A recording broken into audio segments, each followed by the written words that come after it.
तालुका वारकरी संघटना यांच्या वतीनं, त्याचबरोबर स्वाभिमानी शेतकरी संघटनेच्या वतीनं, युवा नेते अमित शेटबेनके यांच्या वतीनं, संपूर्ण व्यापारी संघटनेच्या वतीनं या ठिकाणी आपला मनोगत व्यक्त करतील जुन्नर तालुक्याचे सर्व माननीय शरददादा सोनवणे. त्याचबरोबर या ठिकाणी मनोगत व्यक्त करतील अशोकदादा सोनवणे. जय भवानी. रेल्वे आमच्या हक्काची. अरे कोण म्हणतो देणार नाही.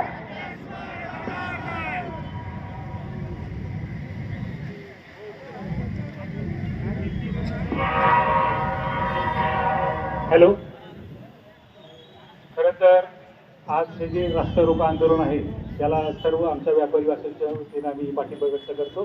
टेक्निकल मुद्दा असा आहे की 235 किलोमीटरचा हा जो रेल्वे लाईन होती आणि जी आता त्यांनी नवीन रेल्वे लाईन जी सँक्शन करण्याचा घाट घातलेला आहे ती 415 किलोमीटरची रेल्वे लाईन आहे आणि ती जाणार आहे शिर्डी येथून. पहा, शिर्डीला एक विमानतळ आहे, नाशिकला एक विमानतळ आहे आणि औरंगाबादला एक संभाजीनगर, छत्रपती संभाजीनगर येथे एक विमानतळ आहे. साधारणतः 60 म्हणजे जे आपलं हवाई अंतर आहे 60 किलोमीटरच्या परिसरामध्ये 3 विमानतळ तिथं आहेत.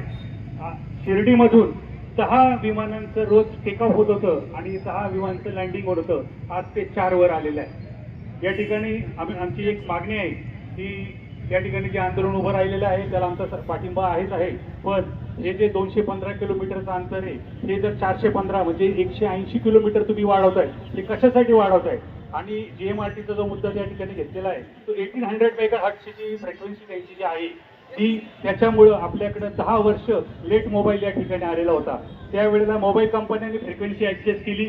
आम्ही तर म्हणतो जर अतुल दादांनी सांगितलेलं एवढं तंत्रज्ञान जर प्रगत झालं असेल तर GMRTने हे प्रगत झालेलं तंत्रज्ञान आहे याचा फायदा घेऊन त्यांच्या फ्रिक्वेन्सीमध्ये व्हेरिएशन का नाही केलं? खरं तर हा खरा मुद्दा आहे आणि आपण या सगळ्या भरपूर संख्येने या ठिकाणी आपण उपस्थित राहिलात त्याबद्दल मी व्यापारी संघटनेच्या वतीनं आपलं आभार प्रकट करतो आणि मी अचानक बोललो त्याबद्दल मी दिलगिरी व्यक्त करतो.